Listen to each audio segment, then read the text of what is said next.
Hello les yogis et bienvenue dans ce cours de yoga que j'ai spécialement conçu pour les joueurs et joueuses de tennis. Quel que soit votre niveau au tennis, ce cours va tout simplement vous aider à la fois en termes de récupération et en amélioration de vos performances.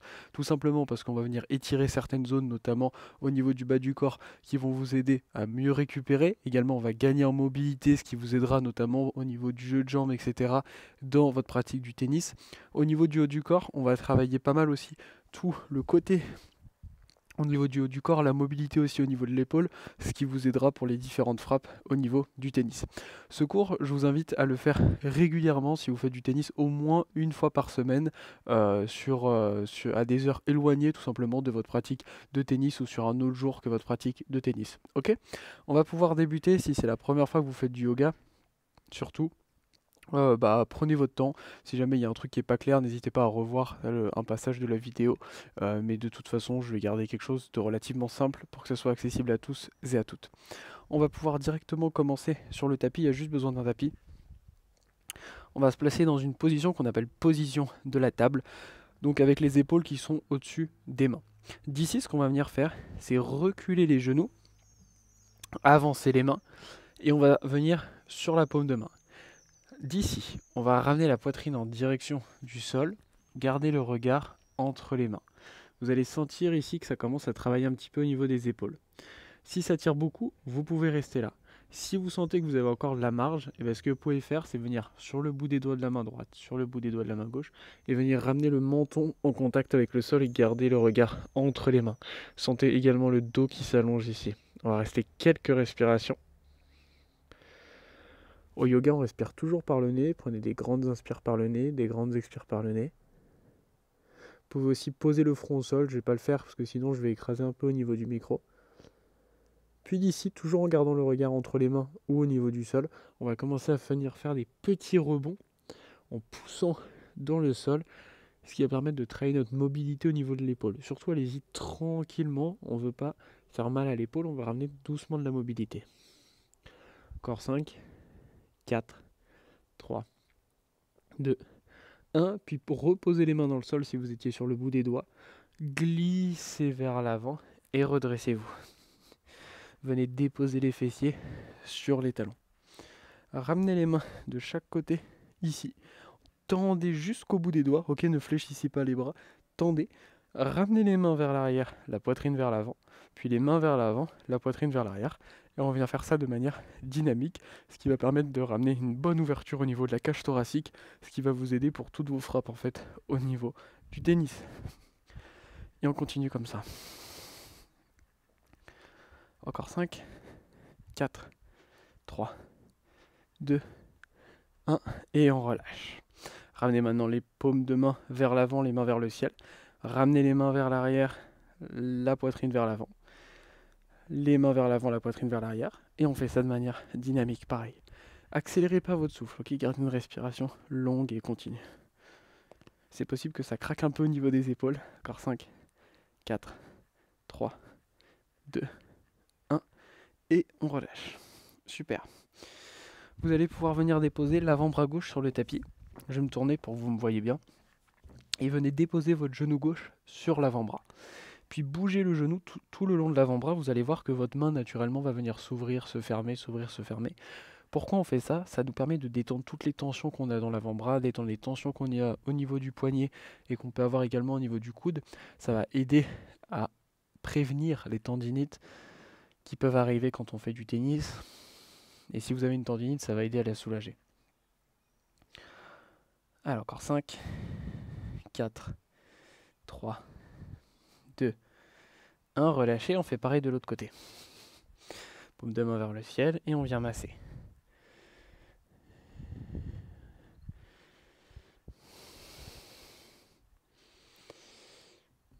Et on relâche. Revenez en position de la table. Depuis cette position de la table, tournez les doigts vers les genoux. Peut-être qu'ici déjà ça tire pour vous. Si ça tire beaucoup pour vous, il y a deux possibilités. La première, c'est que vous avez une mauvaise mobilité au niveau poignet, ce qui n'est pas génial pour le tennis, donc je vous encourage à la travailler. La deuxième option, c'est que vous êtes très tendu au niveau de l'avant-bras, soit parce que vous faites beaucoup de tennis et que c'est tendu, soit parce que vous passez beaucoup de temps par exemple à taper sur un ordinateur et vous détendez jamais cette zone. Donc restez là où c'est confortable et si ça va, on peut aller un peu plus vers l'arrière et peut-être même loin vers l'arrière. On va rester là quelques instants. N'allez pas dans une zone qui fait mal surtout, ok? Faut pas faire de grosses grimaces ou quoi au niveau du visage. Après cette position, on ira faire des salutations au soleil au yoga. Vous avez peut-être déjà entendu ce mot ou peut-être que vous connaissez si vous faites déjà du yoga. On ira vraiment tranquillement dans ces salutations au soleil. C'est une série de postures en fait au yoga, quelque chose d'assez très traditionnel et qui permet en fait de travailler un petit peu tout le corps. Ça sert un petit peu d'échauffement en fait. Mais vous, ça vous aidera à gagner aussi en mobilité. Revenez vers l'avant. Tournez les doigts, pointez-les vers l'avant, tendez la jambe gauche et droite, on se retrouve dans une planche, ça vous devez connaître. Par contre, ce qui est important dans la planche au yoga, c'est de ne pas se laisser tomber. Donc surtout, on repousse fort le sol. C'est complètement ok d'arrondir un petit peu le haut du dos, ça pose aucun problème, mais par contre, on ne se laisse pas tomber. Puis d'ici, basculez vers l'arrière, envoyez les fessiers vers le ciel, on se retrouve dans la position qu'on appelle le chien tête en bas. Donc ici, ce qui est important, c'est d'allonger le dos. Donc on peut fléchir les genoux pour envoyer les fesses vers le ciel, il n'y a aucun souci avec ça. Par contre, je ne veux pas que vous soyez ici. Donc c'est vraiment important de repousser fort le sol, d'envoyer les fesses vers le ciel et peut-être de tendre un peu les jambes si c'est accessible pour vous. Mais l'important, c'est vraiment votre dos ici. Imaginez que vous avez envie vraiment de creuser le dos. De toute façon, vous n'allez pas pouvoir le creuser, mais en imaginant qu'on le creuse, ça permet d'allonger un petit peu.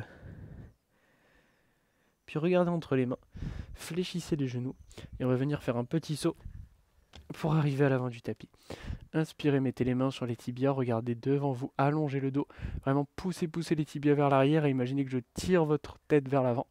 Expirez, plongez les mains au sol, les paumes de main touchent le sol, relâchez la tête.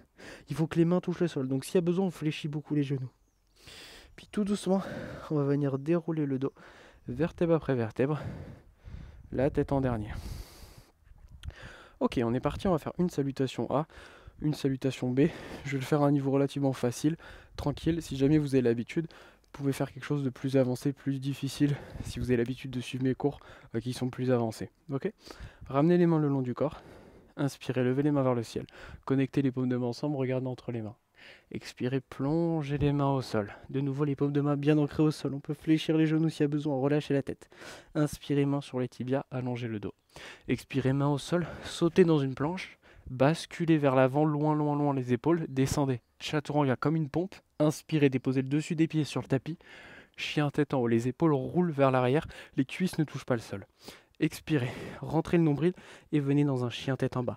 La posture qu'on a vue avant, ensemble. Allongez bien votre dos de nouveau ici et on va trouver quelque chose de stable.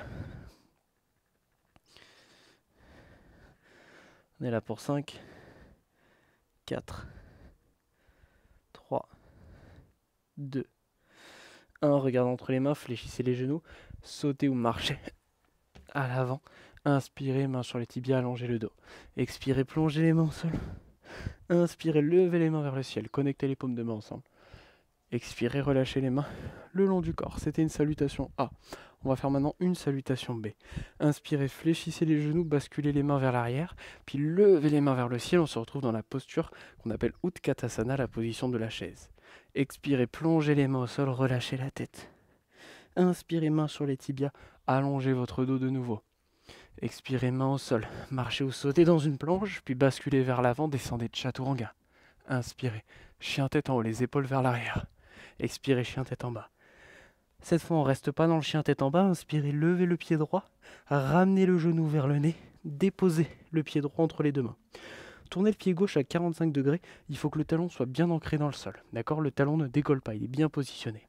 Inspirez, redressez-vous, guerrier 1. Les paumes de main se regardent, fléchissez autant que confortable la jambe à l'avant. Expirez, main de chaque côté du pied droit à l'arrière, Chaturanga. Inspirez, chien tête en haut. Expirez, chien tête en bas. On va faire la même chose de l'autre côté. Inspirez, levez le pied gauche, ramenez le genou vers le nez, déposez le pied entre les deux mains. Tournez le pied droit, redressez-vous. On se retrouve dans le guerrier 1. Le pied droit bien ancré à l'arrière. Inspirez. Expirez, main au sol. Pied gauche à l'arrière, Chaturanga. Inspirez, chien tête en haut. Expirez, chien tête en bas. Puis d'ici, regardez entre les mains, fléchissez les genoux, marchez ou sautez à l'avant du tapis. Inspirez, fléchissez les genoux, Posture de la chaise. Expirez, redressez-vous. Et relâchez les mains le long du corps. Ramenez une main au niveau du ventre, une main au niveau du cœur. Prenez quelques instants ici pour observer vos sensations. Observez ce que le rythme cardiaque s'est accéléré. Si oui, calmez-le en utilisant la respiration. Allongez vos inspires, vos expires.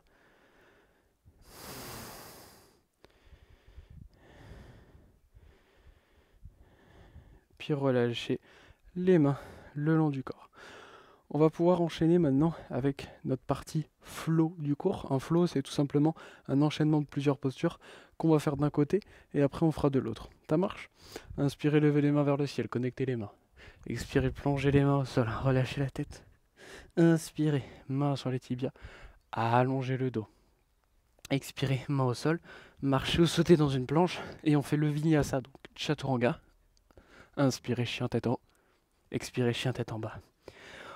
On va de nouveau revenir dans le guerrier 1 comme la salutation B. Donc levez le pied droit, ramenez le genou entre les mains, déposez le pied, tournez le pied gauche et redressez-vous dans le guerrier 1. On va rester plusieurs respirations ici.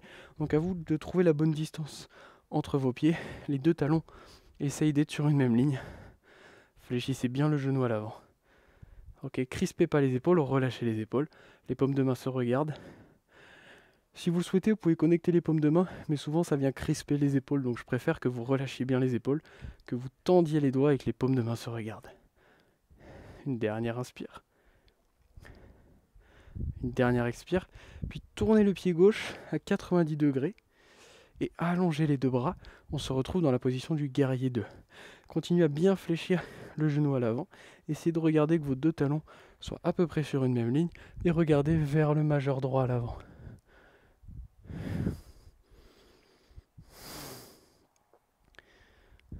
Encore 4, 3, 2, 1, puis sans bouger les jambes, déposez l'avant-bras droit sur la cuisse droite, paume de main vers le ciel, et le bras gauche vient s'allonger complètement. Imaginez que je viens tirer la main vers l'avant. On vient tirer tout le côté ici, ça va être très très bon pour votre pratique du tennis. Vous pouvez regarder vers le sol, vers le ciel ou vers la main gauche, comme vous le sentez. Soyez bien stable sur le pied avant et le pied arrière. Puis d'ici, levez la main gauche vers le ciel, tendez la jambe droite et faites glisser la main droite le long du tibia droit. Ce qui va être important, c'est d'ouvrir le cœur, ouvrir la poitrine ici. Donc je ne veux pas que vous alliez plus bas avec la main et que ça ferme. Vraiment chercher une ouverture. Si vous avez une certaine souplesse, vous pouvez même aller chercher votre gros orteil, tant que vous gardez une ouverture. Vous devez sentir vos jambes ici. Encore 3, 2, 1, puis on va travailler un petit peu notre équilibre, ce qui va vous aider pour votre stabilité. Basculez vers l'avant, déposez le bout des doigts de la main droite devant le pied droit, ouvrez la hanche gauche, ok, le talon vers derrière vous, levez la main gauche vers le ciel, si c'est possible, et soit on garde le regard vers le sol, soit on peut tourner progressivement. Bon, je suis pas très stable là où je suis, si vous êtes à l'aise, vous pouvez, ah voilà, ça y est, ramenez le regard vers la main gauche. Et si vous êtes très à l'aise en termes d'équilibre, vous pouvez même venir décoller la main droite pour vous renforcer et plus avoir d'appui de main au sol. On est encore ici pour 3, 2, 1, puis déposez le pied gauche à l'arrière. Et d'ici, on va venir dans la position qu'on appelle Skandasana. Donc, vous allez fléchir vers l'arrière du tapis. Si déjà c'est beaucoup pour vous ici, restez avec une main sur la cuisse gauche. Mais si ça va, vous allez descendre plus bas, plus bas, plus bas, plus bas, plus bas, jusqu'à venir tout en bas. Si le talon gauche ne touche pas, c'est pas très grave. Et si vous avez vraiment du mal à descendre comme je suis là aujourd'hui, c'est que vous n'avez pas une très bonne mobilité de cheville. Et je vous invite à la travailler pour tout simplement vous permettre une progression dans votre capacité physique globale, dans tout ce que ça amène en fait, à la fois la mobilité, la souplesse, le renforcement, etc. pour améliorer votre pratique. D'ailleurs, sous cette vidéo, vous pourrez retrouver à la fin du cours un défi de 7 jours de yoga 100% gratuit que vous pourrez faire à la maison pour aller plus loin dans votre pratique. Ok ? D'ici, on va revenir à l'avant du tapis. Donc, avec l'aide des mains ou sans l'aide des mains, basculez à l'avant. Ramenez les mains de chaque côté du pied droit à l'arrière, et on fait le vinyasa, chaturanga. chien tête en haut, chien tête en bas. On va aller faire la même chose de l'autre côté. Donc levez le pied gauche, pointez le pied, ramenez le genou vers l'avant, pied entre les deux mains. On tourne le pied droit à 45 degrés. On se redresse, on fléchit le genou gauche. C'est exactement le même enchaînement maintenant du côté gauche. C'est possible d'observer des différences de sensations entre le côté droit et le côté gauche. C'est normal, on a tous des déséquilibres. Mais c'est un des grands avantages du yoga, c'est qu'on travaille un côté puis l'autre souvent, ce qui permet de corriger un petit peu ces déséquilibres. Tournez le pied droit à 90 degrés, fléchissez un peu plus à l'avant, allongez les deux mains, regardez vers les doigts de la main gauche, guerrier 2. Fléchissez bien à l'avant, ok, pour renforcer aussi le bas du corps. Allongez vos inspires, vos expires, ne bloquez pas le souffle. Puis déposez l'avant-bras gauche sur la cuisse gauche. Allongez le bras droit, la main droite. Vous ne laissez pas tomber sur la cuisse gauche, ok?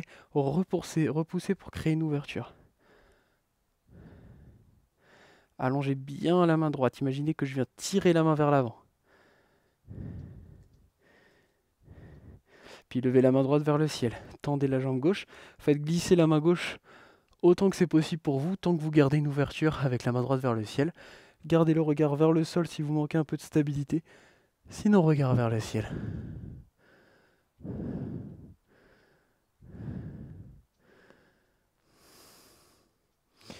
Puis regardez vers le pied gauche. Basculez progressivement le poids du corps vers l'avant. Levez le pied droit et on se retrouve dans la demi-lune. Encore une fois, on peut avoir un appui au sol ou non. Regardez vers le ciel ou non. Essayez d'avoir les deux hanches l'une au-dessus de l'autre. Flexez le pied droit. On est encore ici pour 3, 2, 1. Puis déposez le pied droit à l'arrière du tapis. De nouveau Skandasana. Donc soit on reste haut, soit on vient tout en bas. Si le talon ne touche pas le sol, c'est pas grave.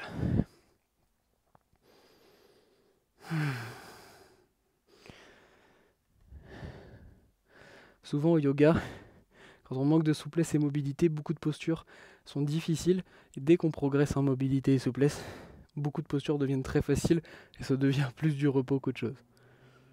Allez, rebasculez vers l'avant. Main de chaque côté du pied gauche. Et on vient à l'arrière dans une planche. On va rester ici. Repousser le sol. On va travailler un petit peu notre stabilité, ok, et notre gainage. Pour ça, basculez sur la droite. Levez la main gauche vers le ciel, regardez vers la main gauche, repoussez le sol. Puis revenez au centre.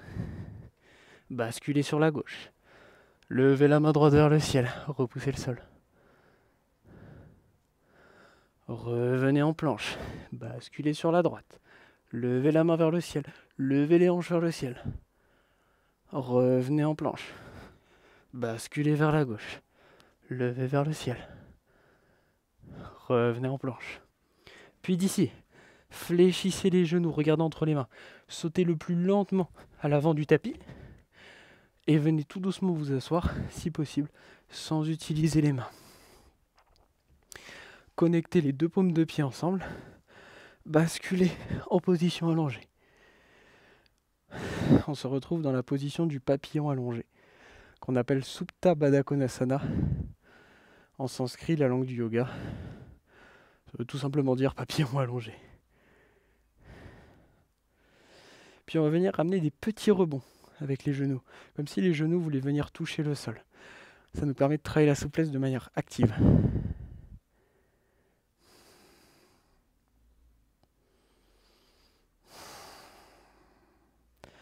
On est encore ici pour 5, 4, 3, 2, 1. Puis allongez complètement la jambe droite, allongez la jambe gauche. Tournez les paumes de main vers le ciel. Observez la jambe droite et la jambe gauche qui ont travaillé et qui se relâchent. Le bras droit, le bras gauche qui ont travaillé et qui se relâchent. Tout le dos qui se relâche sur le tapis. Remerciez-vous d'avoir pris ce temps pour vous et votre corps. Tout doucement, ramenez les genoux à la poitrine et basculez pour venir vous rasseoir sur le tapis et venez réouvrir les yeux. Bravo à vous pour cette séance très efficace pour votre pratique du tennis. Je vous invite à vous abonner à la chaîne YouTube pour retrouver d'autres cours et à cliquer sur le lien dans la description pour tout simplement recevoir un défi de 7 jours de yoga à faire à la maison 100% gratuit. Et je vous dis à très vite pour un prochain cours. Namasté.